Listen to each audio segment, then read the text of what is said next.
Telugu PMC ప్రేక్షకులకు స్వాగతం. Hi friends, మీరు గనక ఇప్పుడే మా ఛానల్కు వచ్చినట్లయితే మా ఛానల్ని సబ్స్క్రైబ్ చేసుకోండి. సబ్స్క్రైబ్ చేయడంతో పాటు పక్కనే ఉన్న బెల్ ఐకాన్ని క్లిక్ చేయండి. మా టీవీలో ప్రసారమవుతున్న సూపర్ హిట్ సీరియల్ బ్రహ్మముడి చక్కటి కుటుంబ కథా సీరియల్గా బుల్లితెర అభిమానులను బాగా ఆకట్టుకుంటుంది ఈ సీరియల్. ఈ సీరియల్లో హీరోలుగా రాజు క్యారెక్టర్లో మానస్ నటిస్తుండగా, శ్రీకర్ కృష్ణ రాహుల్ క్యారెక్టర్లో, కిరణ్ కాంత్ కళ్యాణ్ క్యారెక్టర్లో నటిస్తున్నాడు. హీరోయిన్స్గా కావ్య క్యారెక్టర్లో దీపిక నటిస్తుండగా, స్వప్న క్యారెక్టర్లో రూప, అప్పు క్యారెక్టర్లో నైనిషారాయ్ నటిస్తున్నారు.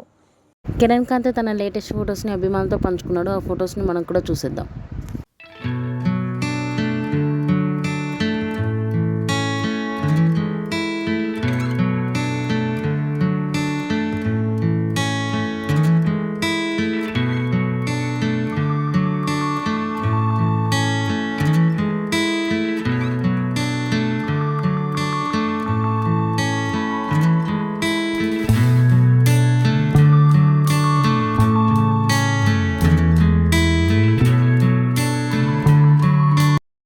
ఈ వీడియో మీకు నచ్చినట్లయితే లైక్ చేసి మరిన్ని టాలీవుడ్ లేటెస్ట్ అప్డేట్స్ మిస్ అవ్వకుండా చూడాలంటే తెలుగు పిఎంసి ఛానల్ను సబ్స్క్రైబ్ చేసుకొని పక్కనే ఉన్న బెల్ ఐకాన్ని క్లిక్ చేయండి.